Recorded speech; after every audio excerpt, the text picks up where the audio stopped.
જો કદાચ સાક્ષાત કદાચ મારા રોમના દર્શન કરવા હોય તોય કરાવીશ ને તમારી ચામુંડ મહાકાળી ના કરાવવા હોય તોય કરાવીશ. તમે ઈચ્છો કે માં મારી માતાના દર્શન કરવા, માં મારી માતાને જોવીશ, માં મારા માતાનો પ્રેમ જોવીશ, માં મારી માતાની કૃપા જોવીશ, જો બધો અનુભવ ના કરાવું મને કહેજો. હું તમને નહીં માળા પહેરાવું કે નહીં કંઠી પહેરાવું કે નહીં તમને પરાણે બાંધું કે લો આજથી તમે મારા શિષ્યો ને હું તમારી ગુરુ, ના. હું તો એવું કહીશ કે હું જે શીખવાડું છું, જે હું પ્રવચનમાં તમને ઉપદેશ આલું છું, માર્ગદર્શન આલું છું, સલાહ આલું છું, જે સુખ શાંતિ માગો છો એના માટેની થોડી પ્રોસેસ, થોડી પ્રક્રિયા, થોડા નિયમો મારા જે બતાવેલા છે એ જીવનમાં અમલ કરવાની ખાલી કોશિશ કરશો ને તો હું બેઠી છું. હું નહીં કહેતી સંપૂર્ણ તમે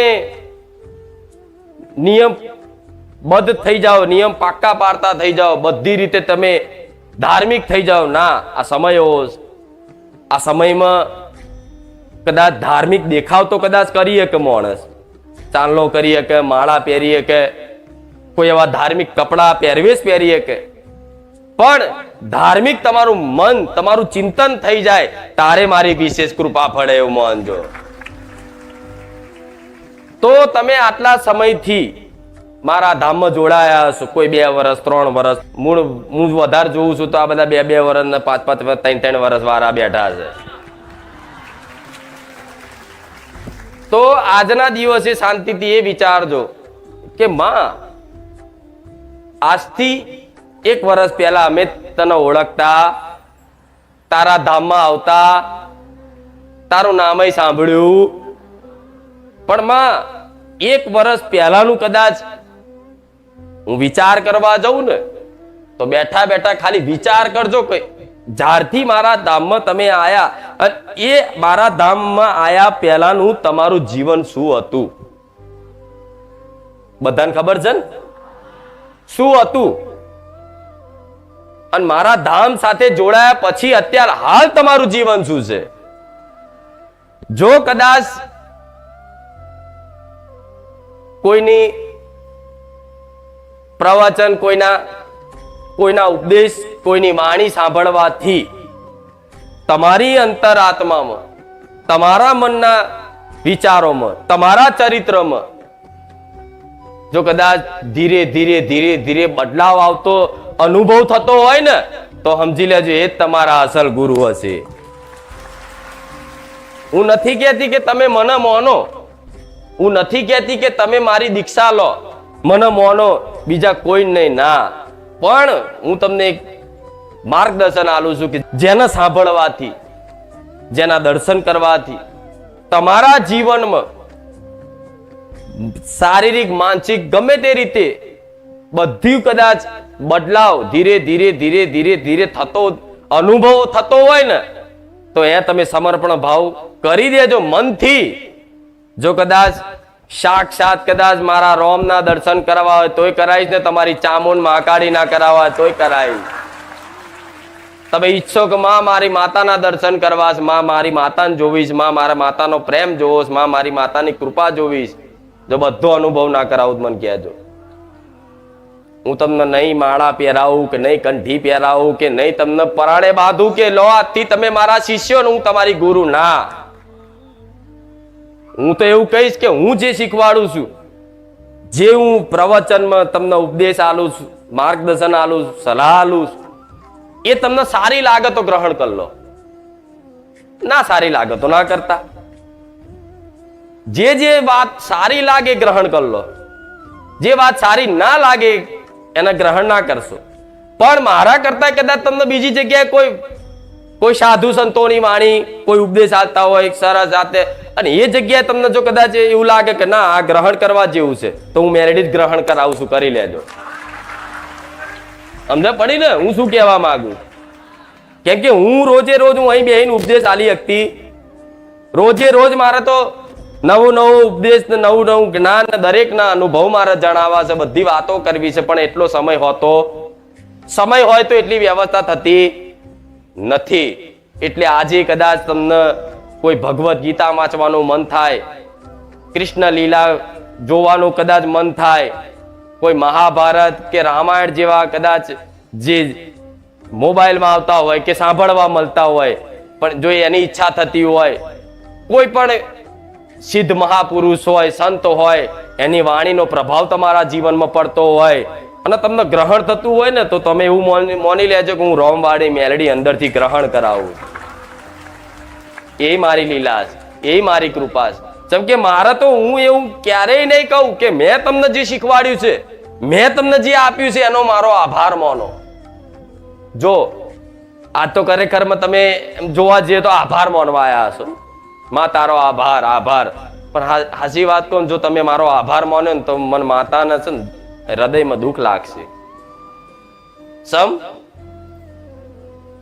આભાર પારકાનો મનાય, પોતાનાનો નહીં.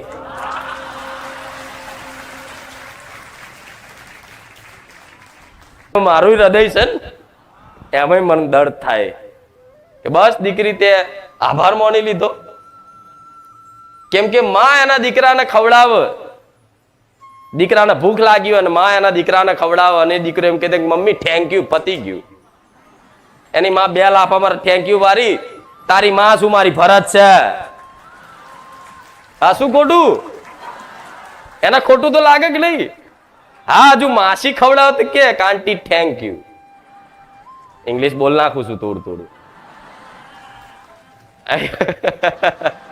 તો કે આ ભાષા થોડી સમજે એવા છો એટલે માસી ખવડાવે, કાકી ખવડાવે, તમે કહો કે આભાર કાકી, તો કે હા.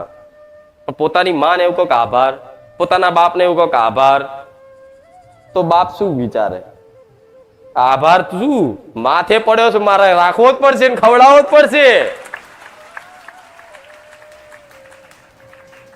તો બધા માથે પડેલા છો તો મારા થોડી આભાર વાપરવાનું રહેશે.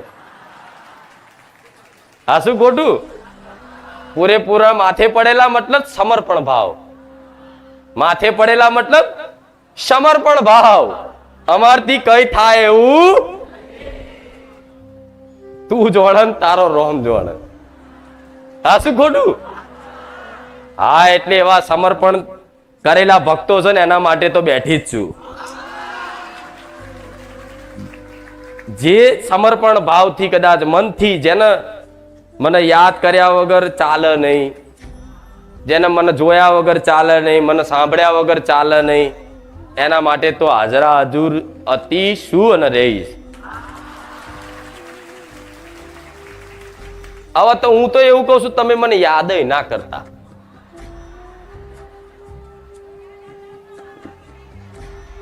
કહું એક, જો તમારું બધાનું જે ભાવથી જોડાયા છે એમનો બધાનો અનુભવ કહેવાનો સમય મળ્યો છે મને થોડો, અને ઓછા છે એટલે મને મજા આવી આજે.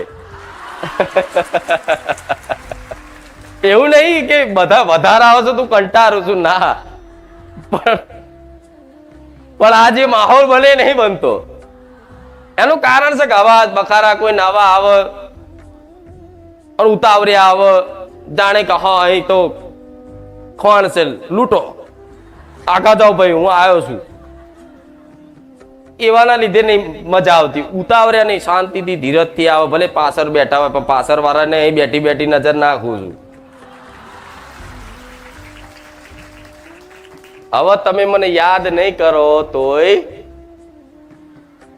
મનથી રોજ એવું વિચારો માં તને ભૂલી જવીશ, લે આ ભૂલી જા થશે. તમે સંકલ્પ કરો કે માં તને આજથી કાલથી અમે નિયમ લઈએ છીએ કે હવે તને યાદ કરવી, તોય આવે. યાદ ના કરો છતાંય આવે. યાદ નહીં, તમારો ખ્યાલ બની જાય હું મેલડી. અને જો માતાજીને યાદ કરો, સ્મરણ કરો, એનું નામ જપ કરો, કરવું જ જોઈએ. પણ હું એ મહામાયા મેલડી છું, એ માયાળુ દયાળુ કૃપાળુ મેલડી છું ને, તો માતા એવું કહું છું, યાદે તે કદાચ જે દૂર હોય એને કરવા પડે. જે દૂર હોય એને યાદ કરવા પડે. આ શું ખોટું? તમારો દીકરો અહીંથી હોસ્ટેલમાં ભણવા ક્યાંક મોકલ્યો હોય 200 કિલોમીટર, તો તમારે રોજ યાદ કરવો પડે કે દીકરો શું કરતો હશે. આ શું ખોટું? એ દીકરો રોજ નજીક હોય તો યાદ કરવો પડે? 24 કલાક નજરમાં જ હોય. તેવી રીતે હું તમારી 24 કલાક જોડે રહું છું, તમે મને યાદ નહીં કરો તો હું તો શું?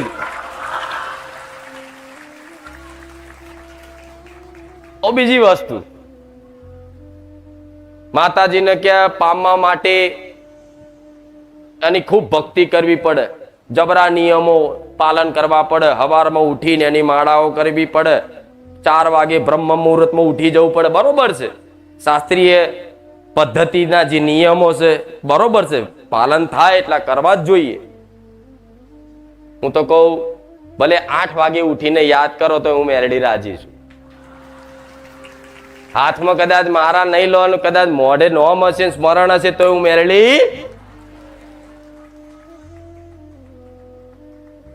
દરરોજ કે અડધો કલાક માતાજીને યાદ કરવા માટે સમય કાઢવો પડે અને એકાંતમાં બેસીને એને યાદ કરવી પડે કે હે માં ચામુંડા, હે માં મહાકાળી, તમે જેને માનતા હોય, બ્રહ્મણી, ખોડિયાર, મેરડી, જેને માનતા હોય, તમે કૃષ્ણ ભગવાનને ચાહતા હોય કે રામ ભગવાનને ચાહતા હોય કે હનુમાનજીને માનતા હોય, બધાને તમારે શું એકાંતમાં બેંકે સ્મરણ કરવું પડે.